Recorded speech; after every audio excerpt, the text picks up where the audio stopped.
नमस्कार दोस्तों, जैसा कि आपने पहले पार्ट में देखा कि वेक्टर होता क्या है और वेक्टर के बेसिक क्वेश्चन दिखा, वेक्टर का बेसिक कॉन्सेप्ट समझे। तो यार इस वीडियो में भी हम लोग वही बात करेंगे। ये वेक्टर की सेकंड वीडियो है और इसके अंदर हम लोग वेक्टर के बारे में जानेंगे। और ये वीडियो कौन बना रहा है? चिराग बना रहा है। चिराग क्या 2020 के अंदर, मतलब लास्ट ईयर के अंदर 99 मार्क्स आए थे और अभी ट्रिपल आईटी नागपुर से मैं कर रहा है अपनी बीटेक। तो यार अब हम लोग इस वीडियो के अंदर क्या क्या देखेंगे? इस वीडियो के अंदर हम बेसिक देखेंगे स्केलर प्रोडक्ट क्या होता है और प्रोजेक्शन के बारे में जानेंगे। तो प्रोजेक्शन के अलावा हम लोग क्रॉस प्रोडक्ट के बारे में बात करेंगे। वेक्टर प्रोडक्ट जो होता है हमारा, इसके ऊपर डिस्कस करेंगे, तो कुछ क्वेश्चंस करेंगे। तो बेसिकली यही हमारा वीडियो रहेगा। बाकी यार अगर आपने चैनल को सब्सक्राइब नहीं किया तो चैनल को सब्सक्राइब कर देना, क्योंकि इसके ऊपर हम लोग अभी फिजिकल एजुकेशन और इंग्लिश के भी कॉन्सेप्ट आ रहे हैं और मैथ्स के भी आ रहे हैं, केमिस्ट्री के भी काफ़ी जल्द आ जाएंगे। तो फ्री ऑफ कॉस्ट सारे लेक्चर चल रहे हैं। तो यार लाइक कर देना वीडियो को और शेयर कर देना, बेल आइकन दबा देना ताकि सारी नोटिफिकेशन मिले। ऑल दबा देना बेल आइकन में, ऑल दबाना जरूरी है बेल आइकन के अंदर ताकि सारी नोटिफिकेशन मिले। बाकी वीडियो देखते हैं कि चिराग क्या करवा रहे हैं आपको, तो वीडियो को स्टार्ट करते हैं। So welcome back to the channel यार। और आज हम लोग पढ़ने वाले हैं वेक्टर्स के बारे में। और हम लोग ने पिछली वीडियो में वेक्टर्स के बेसिक्स कवर कर लिए थे कि पैरेलल वेक्टर्स क्या होते हैं और परपेंडिकुलर वेक्टर्स क्या होते हैं और उनके बहुत ही basic formula I cap J cap क्या होता है, यूनिट वेक्टर्स क्या होते हैं, vector along a particular direction कैसे निकाला जाता है, और भी हम लोग ने बेसिक चीजें जान ली थी और उसके प्रीवियस ईयर्स क्वेश्चन कर लिए थे। आज की वीडियो में हम लोग जान रहे होंगे यार स्केलर प्रोडक्ट और डॉट प्रोडक्ट के बारे में हम लोग जान रहे होंगे और वेक्टर प्रोडक्ट के बारे में जान रहे होंगे और उस पर आए हुए प्रीवियस ईयर्स क्वेश्चन हम लोग सॉल्व कर रहे होंगे। तो हम लोग चलो शुरू करते हैं स्केलर प्रोडक्ट या फिर डॉट प्रोडक्ट से। तो स्केलर प्रोडक्ट क्या होता है यार? हम लोगों का A dot B is equal to mod of A mod of B cos theta होता है हमारा। ठीक है, mod of cos theta, mod of A mod of B cos theta, where theta is the angle between A and B. Theta हमारा क्या होता है? Angle between A and B होता है। मॉड ऑफ ए हमारा मैग्नीट्यूड ऑफ ए होता है और मॉड ऑफ बी हमारा मैग्नीट्यूड ऑफ बी होता है। तो उसके बाद इसी से हम लोग का ये निकल के आता है कि I dot I is equal to J dot J is equal to K dot K हमारा 1 होगा। 1 कैसे होगा? क्योंकि mod of I is equal to mod of J is equal to mod of K हमारा 1 होता है और इनके बीच का एंगल 0 होगा, तो कॉस 0 हमेशा 1 होता है, तो ये 1 हो गया। And I dot J is equal to J dot K is equal to K dot I हमारा 0 होगा क्योंकि इनके बीच का एंगल 90 होगा और कॉस 90 हमारा 0 होता है। तो अब हम लोग इसकी प्रॉपर्टीज के बारे में जान लेते हैं स्केलर प्रोडक्ट की। तो ये कम्युनिकेटिव होता है। इसका मतलब ए डॉट बी हमारा बी डॉट ए के बराबर ही होगा और परपेंडिकुलर की कंडीशन में ए डॉट बी हमारा 0 होगा क्योंकि कॉस 90 0 होता है। तो ये दोनों बहुत इंपॉर्टेंट प्रॉपर्टीज हैं यार और बहुत ज़्यादा यूज होंगी। अभी जब मैं क्वेश्चंस कराऊंगा तो तुम लोग को पता भी चलेगा। उसके बाद हम लोग बात कर देते हैं कि मॉड ऑफ ए स्क्वायर हमारा क्या होता है? वो होता है ए डॉट ए। बहुत ज़्यादा इंपॉर्टेंट है यार, बहुत क्वेश्चंस में आता है और अभी मैं जो प्रीवियस ईयर कराऊंगा उसमें भी यूज आएगा इसका। अच्छा, इसी फॉर्मूले से हम लोग कॉस थीटा की वैल्यू भी निकाल सकते हैं। Cos theta is equal to A dot B upon mod of A mod of B. ये भी काफ़ी जगह काम आ जाएगा, तो तुम लोग याद रखो। ये सारे बेसिक फॉर्मूलाज है तो तुम लोग को याद होने चाहिए, जो कि अभी आने वाले क्वेश्चंस में तुम लोगों को मदद करने वाले हैं। तो इसके बाद हम लोग पढ़ लेते हैं थोड़ा सा प्रोजेक्शंस के बारे में। तो हम लोग शुरू करते हैं यार प्रोजेक्शन पढ़ना फिर से।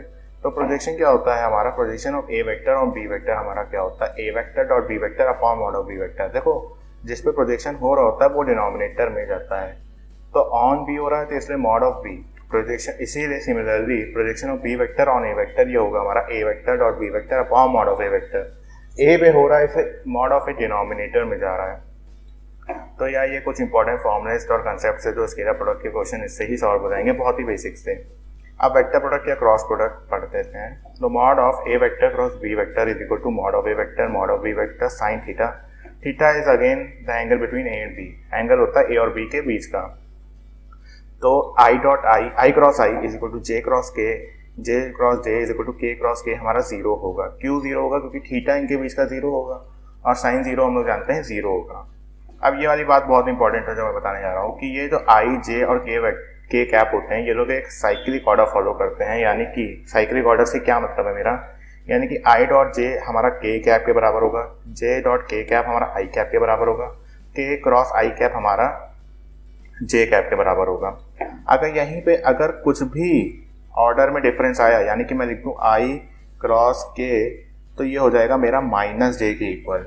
ये हो जाएगा मेरा माइनस जे के इक्वल, क्योंकि यहाँ पे यार ऑर्डर बहुत मैटर करता है। स्केलर प्रोडक्ट में ऑर्डर नहीं मैटर करता था, लेकिन वेक्टर प्रोडक्ट में बहुत मैटर करता है ऑर्डर।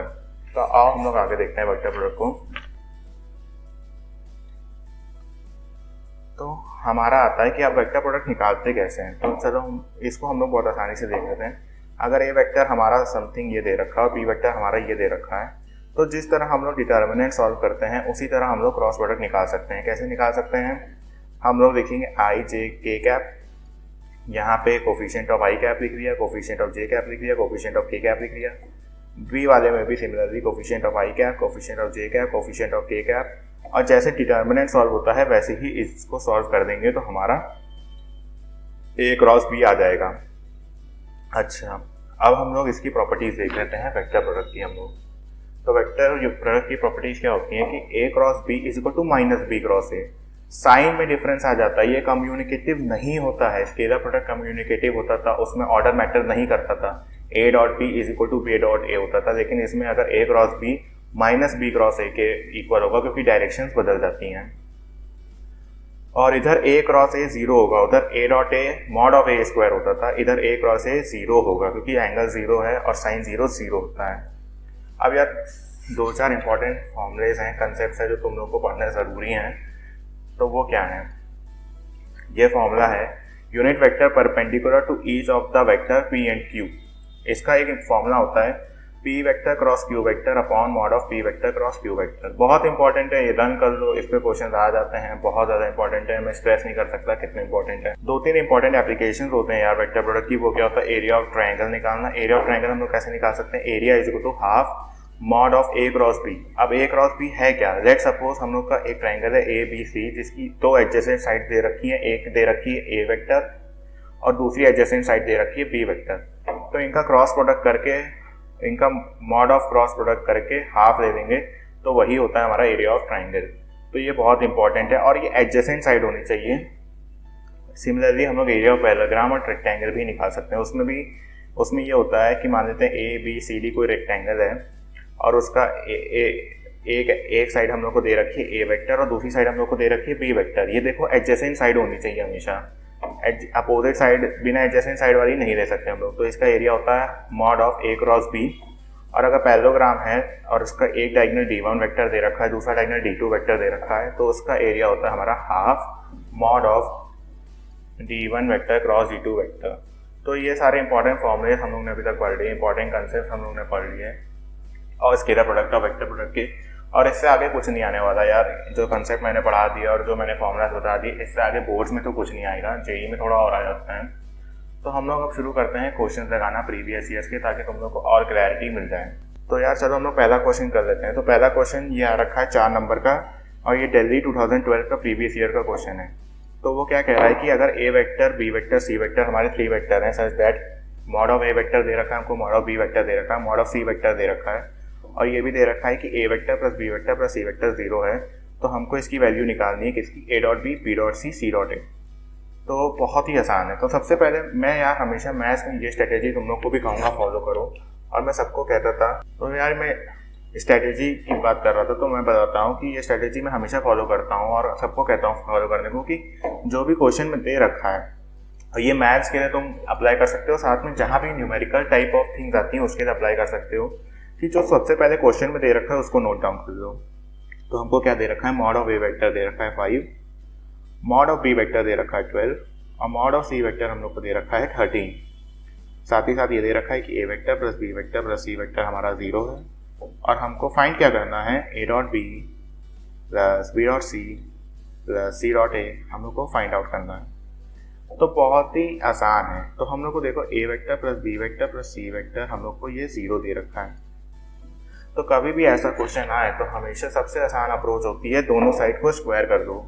क्या कर दो? दोनों साइड को हमेशा स्क्वायर कर दो। तो squaring both sides, squaring both sides. तो क्या होगा हम लोगों का? A vector plus B vector plus C vector का whole square is equal to 0 का होल स्क्वायर। तो अब हम लोग इसको एक्सपेंड कर देंगे ए प्लस बी प्लस सी का होल स्क्वायर के फॉर्मूले से। तो बहुत ही आसान है, वो आ जाएगा हमारा mod of A square mod of B square mod of C square plus 2 mod of A dot B plus B dot C plus C dot A. याद रखना ये थोड़ा सा डिफरेंट है A plus B plus C के normal square से, क्योंकि ये वेक्टर का स्क्वायर हो रहा है। तो यहाँ पे एक प्रॉपर्टी का यूज करा गया होगा कि ए डॉट ए हमारा is equal to mod of A square होता है। देखो मैंने ये प्रॉपर्टी बताई भी थी तुम लोगों को कितनी इंपॉर्टेंट है, और ये प्रॉपर्टी ये यहाँ यूज भी हो गई। तो देखो अब हम लोगों को ये दे दिया गया है, अब हम लोग को मॉड ऑफ ए स्क्वायर तो पता ही है, मॉड ऑफ ए 5 है तो मॉड ऑफ ए स्क्वायर 25 होगा। सिमिलरली ये 144 हो जाएगा 12 का होल स्क्वायर, ये 169 हो जाएगा 13 का होल स्क्वायर 2, और यही चीज़ तो हमको फाइंड आउट करनी थी, A dot B plus B dot C plus C dot A, ये हमारा है 0 के इक्वल। तो अब कुछ नहीं, अब हम लोग इन तीनों चीज़ को ऐड करके उधर की साइड भेज देंगे, तो हमारा क्या हो जाएगा 2 A dot B plus B dot C plus C dot A, ये हमारा हो जाएगा -338 के इक्वल। और हमको निकालना क्या था, A dot B plus B dot C plus C dot A, ये हमारा हो जाएगा -338/2 यानी -169, और यही हमारा आंसर है, यही हमारा आंसर है। तो कितना आसान क्वेश्चन था, इसमें केवल हम लोगों को ये बात याद रखनी थी कि ऐसे क्वेश्चन आए तो दोनों साइड होल स्क्वायर होती हैं, और ए डॉट ए हमारा मॉड ऑफ ए स्क्वायर होता है। स्केलर प्रोडक्ट का बेसिक एप्लीकेशन जो मैंने तुम लोगों को अभी वीडियो को रिवाइंड करो तुरंत देखो बताया था, अब बस क्वेश्चन सॉल्व हो गया।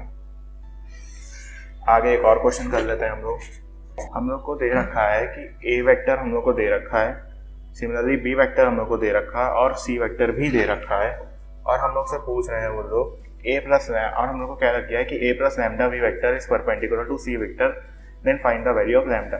ये अगेन 4 मार्क्स का क्वेश्चन है प्रीवियस ईयर्स की। तो आइए हम लोग देखते हैं इसको कैसे सॉल्व करेंगे। तो अगेन सबसे पहले जो क्वेश्चन दे रखा है वो कॉपी करते हैं, 2i cap plus 2j cap plus 3k cap. Similarly B vector हम लोग को दे रखा है -i cap plus 2j cap plus k cap. Similarly C vector हम लोग को दे रखा है 3i cap plus jk cap, और हम लोग को दे रखा है कि a plus lambda B vector perpendicular to C vector दे रखा है। तो अभी मैंने बताया था कि अगर कोई वेक्टर परपेंडिकुलर होता है तो उनका स्केलर प्रोडक्ट 0 होगा। क्या होगा, स्केलर प्रोडक्ट 0 होगा। क्यों होगा स्केलर प्रोडक्ट 0? क्योंकि cos 90 हमारा 0 होता है। तो उससे पहले हम लोग लिख लेते हैं ए प्लस लैम्डा वेक्टर होगा क्या, लैम्डा बी वेक्टर होगा क्या, तो वो होगा 2i cap plus 2j cap plus 3k cap plus lambda times -i cap plus 2j cap plus k cap. अब हम लोग आई वेक्टर्स आई कैप वाले कंपोनेंट्स को साथ में ले आएंगे, यानी 2 minus lambda I cap plus 2 lambda j cap plus 3 plus lambda k cap. तो ये हमारा ये हो गया हम लोगों का a plus lambda B vector. अब हम लोग को ये c के परपेंडिकुलर दे रखा है, यानी कि a plus lambda B vector हमारा c के परपेंडिकुलर है तो 0 होगा। तो अब हम लोग इसको बस हम लोग को स्केलर प्रोडक्ट लेना है, यानी 2 minus lambda into 3 plus 2 lambda into 1 plus 3 plus lambda into 0, क्योंकि इधर कोई k का कंपोनेंट ही नहीं है तो 0 ले लेंगे हम लोग। अब इसको सॉल्व कर देंगे, बेसिक मैथ्स की कैलकुलेशन है, अब तो बिल्कुल मैथ्स की सिंपल कैलकुलेशन। यहाँ से हम लोग लैम्डा की वैल्यू निकाल देंगे 8, और ये हमारा आंसर। तो हम लोगों ने देखा ये 4 मार्क्स का क्वेश्चन था, और ये कितना ही आसान क्वेश्चन था, कितना ही आसान क्वेश्चन था। बस हम लोगों ने बेसिक सॉल्व करा इसको आखिर में, और ये हमारा आंसर आ गया। कुछ भी नहीं था, केवल बेसिक मैथ्स थी। उसके बाद केवल तुम लोग को एक प्रॉपर्टी याद रखनी थी कि अगर कोई वेक्टर दो वेक्टर परपेंडिकुलर होते हैं तो उनका स्केलर प्रोडक्ट 0 होता है, जो कि मैंने तुम लोग को पहले ही बता दिया था।